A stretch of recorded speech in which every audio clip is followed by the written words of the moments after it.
Yo, rata-rata waktu konsumsi untuk berita online dalam sehari hanya sekitar 1 jam 15 menit. Ya.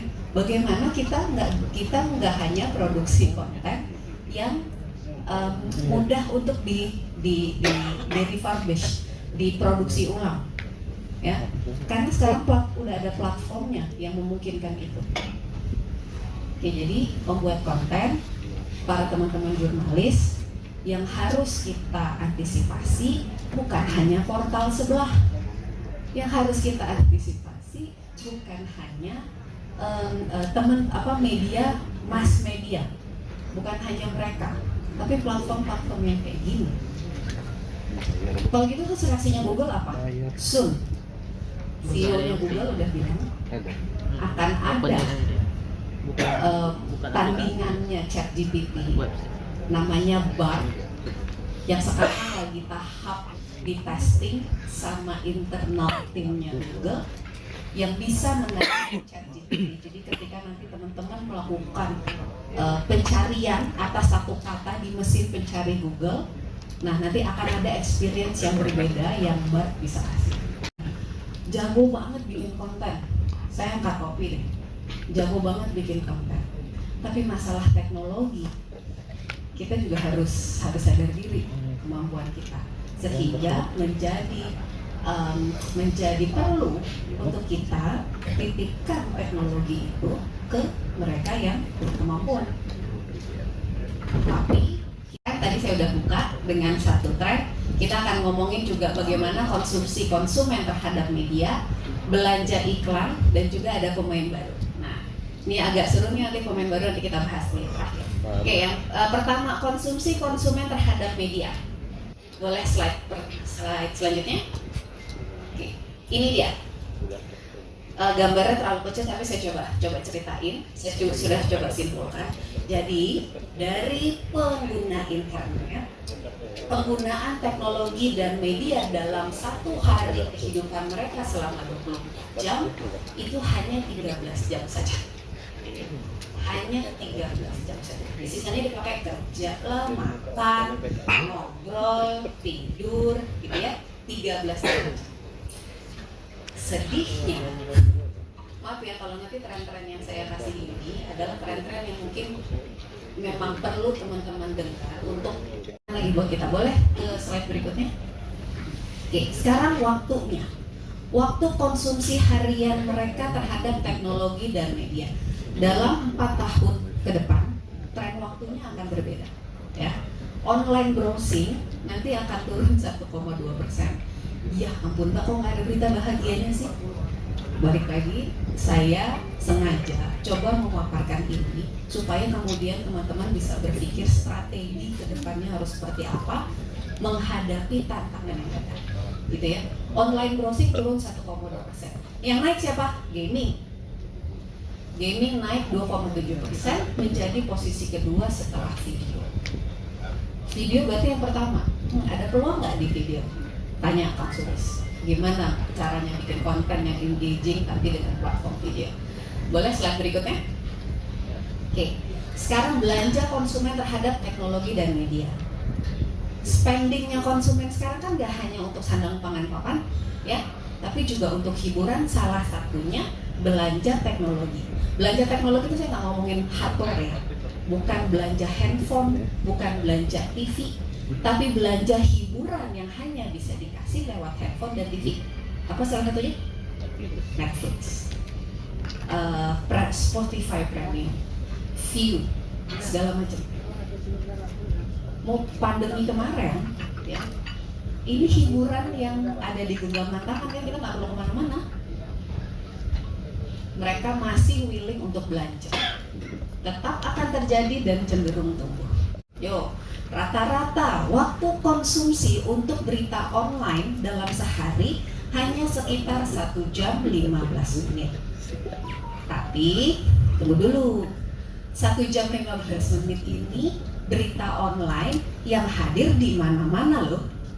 Nggak hanya di website, nggak hanya di mobile site, nggak hanya di mobile aplikasi, tapi juga di sosial media. Ya, kalau gitu kita dapat berapa nih yang portal? challenge lagi buat kita. Tapi paling tidak konsumsi berita online itu sudah 2,2 kali lebih besar dibanding berita cetak. Tapi kalau kita bandingin konsumsinya sama platform lain, ya masih agak jauh nih. Jadi ini juga yang jadi challenge kita, gimana ini supaya pengunjung yang datang bisa spend waktu lebih banyak. Wah, tuntutan nih, kita harus bikin konten yang lebih engaging. Sedih sih kalau ternyata engaging itu adalah Fajar Setboy. Slide. Oke, kita ngomongin jangkauan sekarang. Jangkauan berita online. Kita sudah tahu tadi konsumsi hariannya hanya 1 jam 15 menit. Sekarang jangkauan berita online dari seluruh total populasi internet, yang kasarnya kita anggap 100% lah ya, berapapun jumlahnya. Karena di Indonesia sudah bisa 115 juta lebih, apalagi di dunia. Itu jangkauannya hanya 80%. Jadi ada nih 20% yang memang enggak terpapar berita online. Hanya 80%.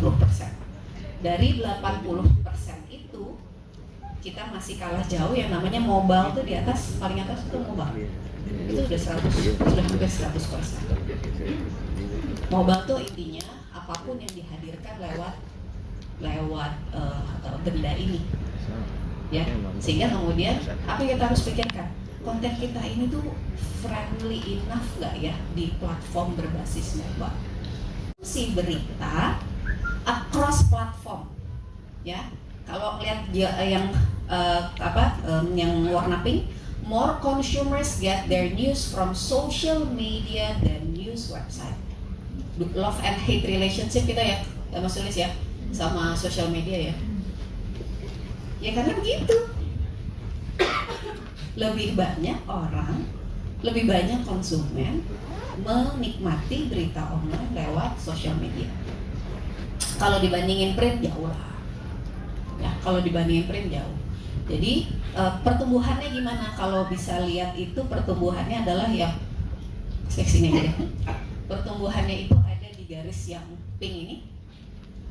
Kalau kita lihat trennya naik. Yang agak lucu di Q September 2022 itu ada kenaikan print loh. Tingkat keterbacaannya print naik. Nggak gede-gede banget.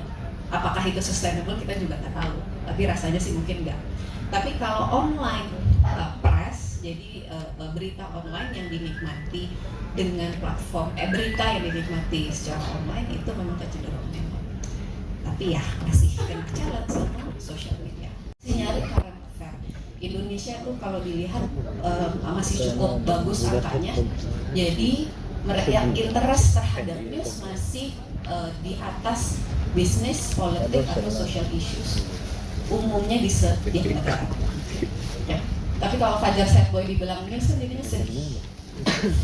Fajar Setboy lagi ya. Oke, kita lanjut ke slide berikutnya. Nah, tadi kita udah bahas yang namanya perilaku konsumen terhadap teknologi dan media. Sekarang saya mau bahas tentang belanja iklan. Nah ini mainannya saya nih, tapi kalau saya mau ngomongin konten, saya udah angkat tangan deh ke Kang Sulis saja. Tapi kalau iklan, nah boleh kita ngobrol lebih banyak. Jadi pendapatan internet dan media, pendapatan iklan itu akan mendorong setengah dari pertumbuhan, yaitu sekitar nanti iklan pendapatannya naik nih ya. Tunggu dulu, yang bikin naik siapa? Kita dapat jatahnya atau enggak? Gitu kan? Ya. Sekali lagi, maaf nih, saya nggak mau ngasih berita.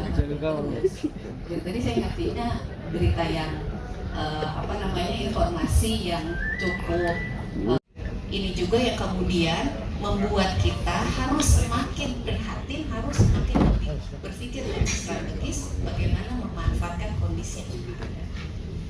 Sebagai konten kreator atau sebagai jurnalis untuk memaksimalkan belanja iklan, kita harus mampu memproduksi konten yang baik dan berkualitas sesuai dengan kebijakan. Ya, saya nggak hanya ngomong kebijakan Google, tapi juga undang-undang pers, undang-undang ITE. Daya tarik retail media sebagai pemain baru yang juga menggarap pasar iklan digital, baik itu display atau classified. Mereka bisa melakukan ini karena mereka punya kemampuan teknologi menghadirkan custom audience. Jadi apa yang harus kita lakukan sebagai berita online?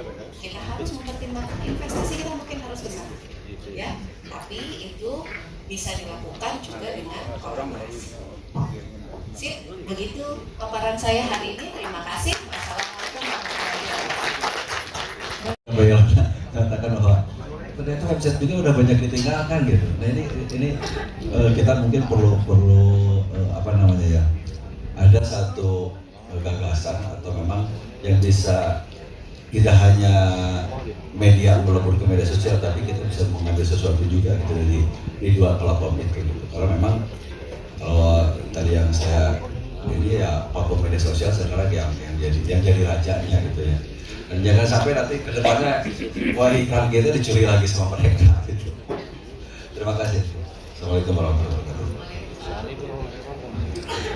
Mas, jadi sebenarnya yang saya paparkan hari ini, saya mencoba ngasih lihat memang faktanya begitu, tetapi kemudian yang semestinya tumbuh adalah rasa pesimis. Tapi yang mestinya tumbuh adalah oke, ini challenge buat saya.